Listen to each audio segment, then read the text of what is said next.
Imagine um país tão fechado que se sabe muito pouco sobre ele, onde o governo controla toda a informação e que as informações vindas de fora dele são extremamente censuradas. Hoje, vamos falar sobre a Coreia do Norte, o lugar mais fechado do mundo, um país que vive a sua própria realidade à parte. Está preparado para saber algumas coisas que beiram o absurdo? Ficou curioso? Então não esquece de deixar o like, se inscrever no canal e compartilhar esse vídeo com seus amigos. Agora, vem comigo, que a gente vai te mostrar alguns segredos desse país, depois da vinheta.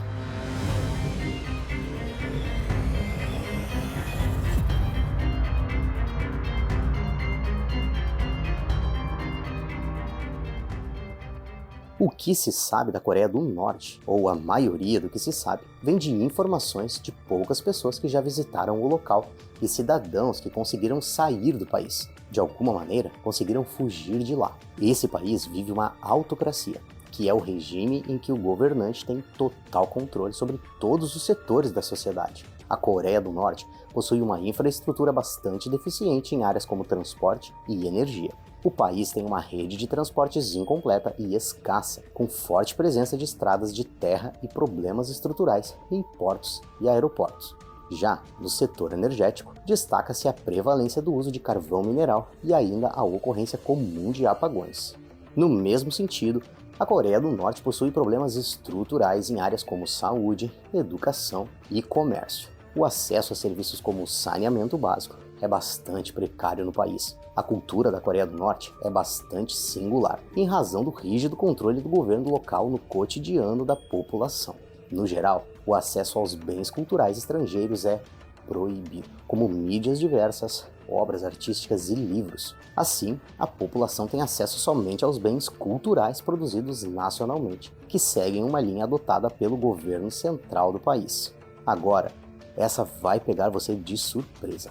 A repressão cultural é tão grande na Coreia do Norte que possui acesso limitado, quase que totalmente proibido, à internet. O país proíbe idiomas, vestimentas e gestos considerados ocidentais. Na culinária, destaca-se o consumo de arroz e vegetais. Já no esporte, o mais praticado é o futebol.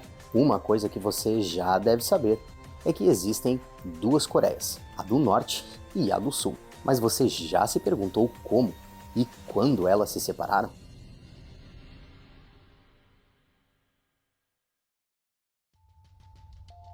Durante o período da Guerra Fria, que foi um período que o mundo era mais claramente dividido entre países capitalistas e países socialistas, aconteceu a Guerra da Coreia. A Guerra da Coreia foi um conflito armado que aconteceu entre 1950 e 1953 entre a República da Coreia, ou a Coreia do Sul, e a República Popular Democrática da Coreia, ou Coreia do Norte. A guerra começou quando os soldados da Coreia do Norte, com o apoio da União Soviética e da China, invadiram o território da Coreia do Sul, numa tentativa de unificar a península. De acordo com historiadores, quase 5 milhões de pessoas morreram na guerra e mais da metade eram civis. A guerra teve consequências gigantes tanto na Coreia do Norte quanto na Coreia do Sul, sendo que boa parte do conflito ocorreu ao redor da zona desmilitarizada, uma região de 5 km de largura que divide as duas Coreias, de leste a oeste, e que foi estabelecida durante o armistício. A Coreia do Norte é hoje um estado stalinista e é acusada de manter centenas de milhares de cidadãos, incluindo crianças, em campos de prisioneiros políticos e outros centros de detenção em todo o país. Também recebe as classificações mais baixas quando se trata de liberdade de imprensa e responsabilidade do governo. A vida na Coreia do Sul, por outro lado, é alimentada por um estilo de capitalismo despudoradamente barulhento e orgulhoso. O país também é oficialmente uma democracia constitucional. Mas espera aí, tem mais uma diferença para quem curte. É o K-pop, a música coreana que tomou o mundo de assalto. Se você curte K-pop, deixa aqui abaixo nos comentários. Voltando à Coreia do Norte, ela tem alguns lados sombrios, e vamos ver eles agora, começando pelos campos de concentração.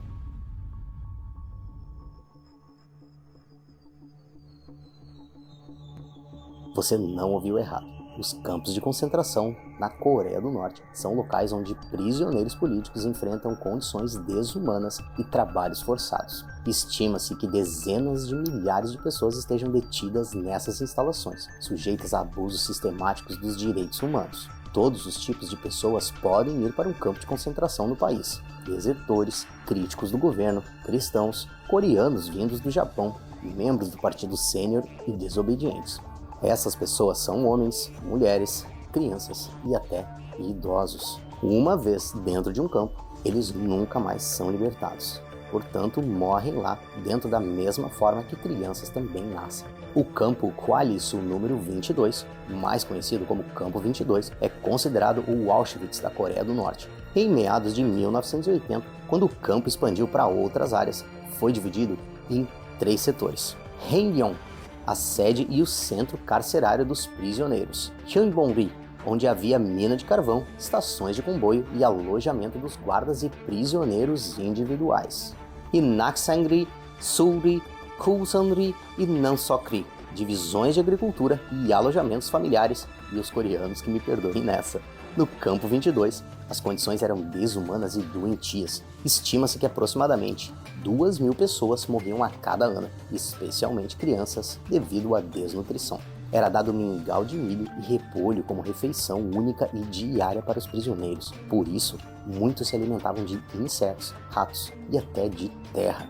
No total, eram 365 gramas de comida por dia. Portanto, muitas crianças não sobreviviam até os 10 anos. Elas recebiam educação básica até os 6 anos de idade, o suficiente para serem ideologicamente educadas pelo governo. O sofrimento era sinônimo de diversão, e o campo servia exatamente para este propósito. De acordo com o ex-guarda An Yong-chol, o governo nos ensina que os prisioneiros são inimigos da classe, que devem ser destruídos através de punição e tratamento escravo, pois não são seres humanos. Shin Dong-kyu relatou que em Kaechon os guardas soltavam os cachorros ferozes para que eliminassem crianças adentadas ou arrancassem seus membros. Cerca de 30% deles possuíam deformidades e em média de 2.000 tinham membros faltando por causa da tortura que sofriam. Shin teve a ponta de um dos dedos mutilado como punição por quebrar acidentalmente uma máquina enquanto trabalhava. Entre os casos que capturaram a atenção global está o sequestro de cidadãos japoneses nas décadas de 1970 e 1980, incluindo o caso trágico de Megumi Yakota, uma adolescente japonesa sequestrada aos 13 anos de idade. Nascida em 1964, a pequena Megumi era a pupila dos olhos dos pais e, com um carisma adorável, ela alegrava todos que a conheciam. Quando a menina chegou aos 13 anos, a sua luz foi roubada da casa dos Yakota. Ela foi sequestrada enquanto caminhava para a casa da escola em sua vila costeira na província de Niigata, que fica no Japão. Acredita-se que o motivo do sequestro foi porque ela teria presenciado atividades de agentes norte-coreanos em território japonês, e, portanto, os agentes queriam silenciá-la. Com o passar dos anos, a trama do sumiço demonstrou ser bem mais complexa do que o esperado, e outras nações acabaram se envolvendo no caso. Descobriu-se então que Megumi, na verdade, havia sido sequestrada pela Coreia do Norte, o que até aquele momento os pais não sabiam quem havia a sequestrado. Megumi Yakota, entretanto, não foi a única arrancada de sua família. Junto dela, outros 2 estudantes sul-coreanos, de 16 e 18 anos, também haviam sido sequestrados em agosto de 1977, poucos dias antes da menina japonesa. Entre eles estava Kim Yong-nam, um garoto de 16 anos, que no futuro se tornaria o marido de Megumi. Como uma das únicas japonesas sequestradas pela conspiração misteriosa, Megumi tinha um papel importante na organização. Foi sugerido que ela teve de treinar espiões norte-coreanos para que eles se passassem por cidadãos no Japão. Anos mais tarde, em 2002, um novo mistério sobre Megumi surgiu, junto de um comunicado norte-coreano confirmando a versão da captura. Os pais da mulher também descobriram que ela supostamente teria tirado a própria vida. Cheia de reviravoltas, contudo, a história ganhou um novo rumo quando o marido de Megumi, com quem ela havia se casado em 1986, veio a público. Para o pai da jovem, nenhuma palavra é dita por Kim Yong-nam, era verdadeiro. Ele acreditava inclusive que o homem foi obrigado a ler um roteiro criado pelos norte-coreanos. Há mais de 40 anos, o que aconteceu com Megumi continua sendo um completo mistério, com muitas perguntas e muito poucas respostas. Mas tem outro caso tão ou mais aterrorizante. E aí, curiosos? Espero que esse vídeo esteja sendo útil e interessante para você. Aqui, no Curiotopia, cada vídeo é feito com um enorme cuidado, carinho e muitas horas dedicadas unicamente para você. Se inscrever no canal e interagir com os nossos vídeos faz uma grande diferença. Isso não apenas nos ajuda a continuar produzindo conteúdo, como também fortalece a nossa comunidade. Ao deixar o seu like, compartilhar nossos vídeos e ativar as notificações, você contribui para que mais pessoas descubram e se beneficiem do nosso conteúdo. Juntos, podemos explorar ainda mais curiosidades e aprender uns com os outros. Cada interação sua traz uma grande motivação para toda a nossa equipe. Nosso muito obrigado por fazer parte dessa jornada e continue conosco para mais descobertas emocionantes.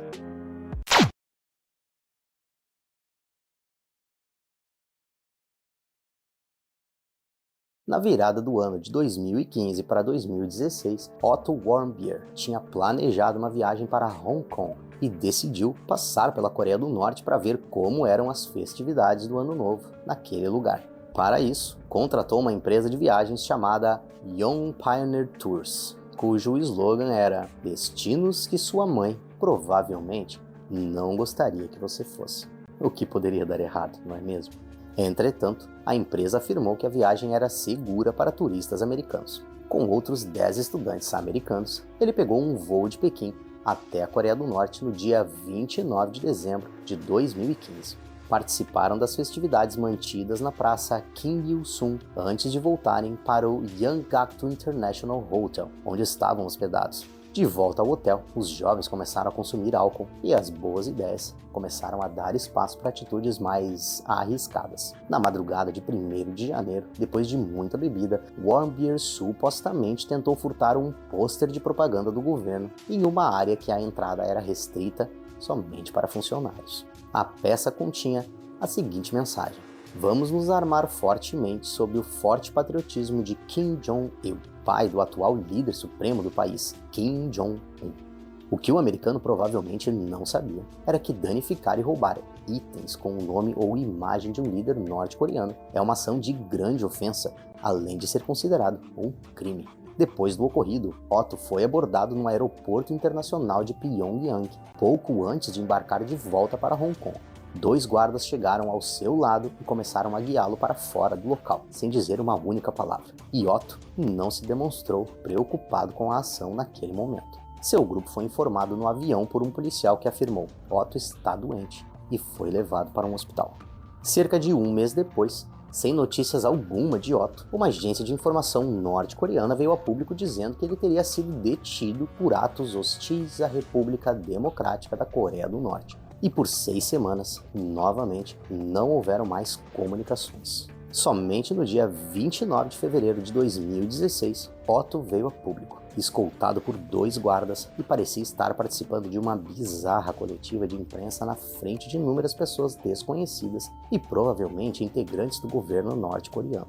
Nada do que ele dizia fazia muito sentido. Ele fez uma espécie de confissão desesperada, dizendo que teria tentado roubar um pôster de uma área restrita e pedia perdão por tais atos. On the early morning of January 1st, 2016, I committed my crime of taking out the important political slogan from the staff-only area of the Yanggakdo International Hotel, aimed at harming the work ethic and the motivation of the Korean people.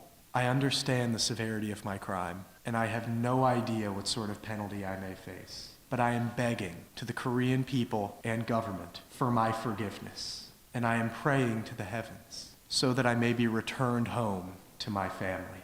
I have been very impressed by the Korean government's humanitarian treatment of severe criminals like myself. I was used and manipulated. Please, act to save me. 저를 살해주시지 Please save my life. Ele também dizia que teria prometido tal pôster para uma igreja presbiteriana e que em troca ganharia um carro e $200 mil.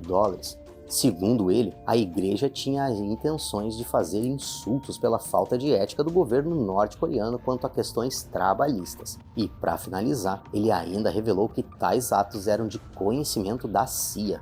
Ficou claro para quem viu o discurso, e era próximo a Otto, que tudo aquilo não passou de uma coerção por parte do governo, talvez até uma confissão montada pelo próprio governo norte-coreano. O discurso foi extremamente perturbador, e segundo os amigos que o viram, provavelmente a única verdade daquele ensaio foram as lágrimas de Otto.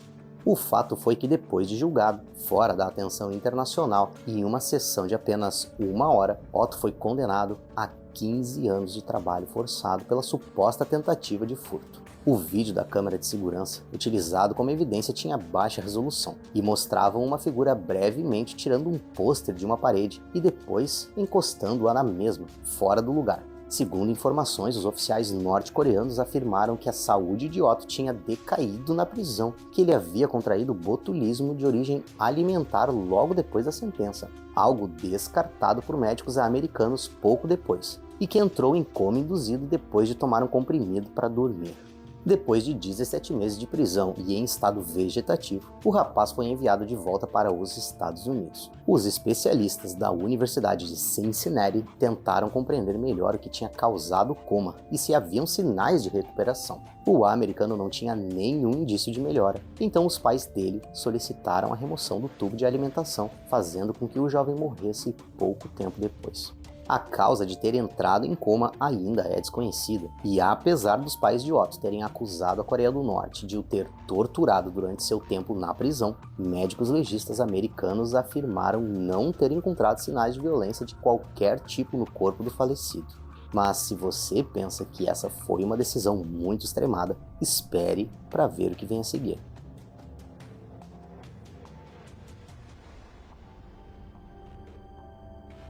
Se você pensa num país que já é estranho por estar cercado de mistérios e violações dos direitos humanos, vamos nos surpreender com algumas leis que são, no mínimo, um tanto quanto bizarras. Os norte-coreanos devem idolatrar seu líder. Qualquer coisa que desrespeite a família Kim, o governo ou os políticos da Coreia do Norte é considerado uma forma de blasfêmia e pode render severas punições. A escolha da carreira profissional também não depende de cidadãos. É o governo que escolhe as profissões das pessoas, e isso não depende das necessidades do cidadão, mas sim das necessidades do país. Os desertores dizem que os melhores empregos são dados aos filhos dos ricos e poderosos. Qualquer semelhança não é mera. As chamadas internacionais também são proibidas. O ato é considerado crime e pode ser punido com a morte, como foi o destino de um dono de fábrica que foi pego fazendo ligações internacionais do seu porão em 2007. Ele foi executado por fuzilamento na frente de 150 mil pessoas. Adormecer enquanto o chefe fala pode significar um grande problema. O ministro da Defesa norte-coreano, Gyong Yong-chol, foi executado com uma arma antiaérea por ter cochilado durante um dos eventos de Kim Jong-un, o que foi considerado um enorme desrespeito. Quando ocorre um incêndio, a primeira coisa que os cidadãos devem fazer é salvar as fotos dos líderes políticos norte-coreanos, e só então eles poderão pegar seus pertences. Uma mãe de 2 filhos foi presa em 2020 por salvar seus 2 filhos e deixar para trás os retratos de Kim Il-sung e Kim Jong-il quando o fogo começou em sua casa. Os norte-coreanos trabalham 6 dias por semana e no 7º dia são obrigados a fazer trabalhos voluntários. Isso significa que os cidadãos quase não têm tempo livre. Em 2014, um filme norte-americano abalou a frágil estabilidade entre Hollywood e a Coreia do Norte. O filme A Entrevista, uma comédia satírica sobre um complô para assassinar Kim Jong-un, provocou uma resposta intensa da Coreia do Norte, incluindo ameaças contra os envolvidos. Lançado em 2014, gerou debate sobre a liberdade de expressão e as relações internacionais. Fontes no FBI, a Polícia Federal Americana, asseguram que a Coreia do Norte está por trás do ataque cibernético à Sony Pictures em 2014, atribuído a um grupo de hackers que se autodenomina GOP, Guardians of Peace, ou Guardiões da Paz, em tradução livre. A notícia de que o regime norte-coreano estaria envolvido no roubo de informações surgiu 2 dias depois de a Sony anunciar que suspenderia o lançamento do filme A Entrevista, uma paródia a Kim Jong-un, líder do país asiático. Muita gente se pergunta, o que acontecerá com a liberdade de expressão na meca do cinema mundial, uma vez que piratas eletrônicos são capazes de evitar que um filme, por mais polêmico que seja, chegue às salas de projeção? Nesse vídeo, espiamos algumas curiosidades e situações bizarras que acontecem na Coreia do Norte. Se George Orwell, no livro 1984, imaginou uma realidade em que o sistema controlava todos os aspectos da sociedade, a Coreia do Norte torna o pesadelo apresentado pelo escritor mais aterrorizante e desafia todas as regras dos direitos humanos e os despreza em detrimento do seu governo autocrático. Esperamos que este país tenha a liberdade iluminando o seu povo novamente um dia.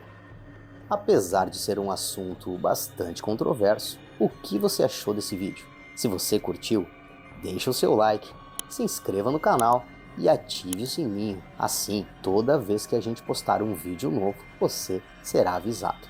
Um grande abraço e até a próxima!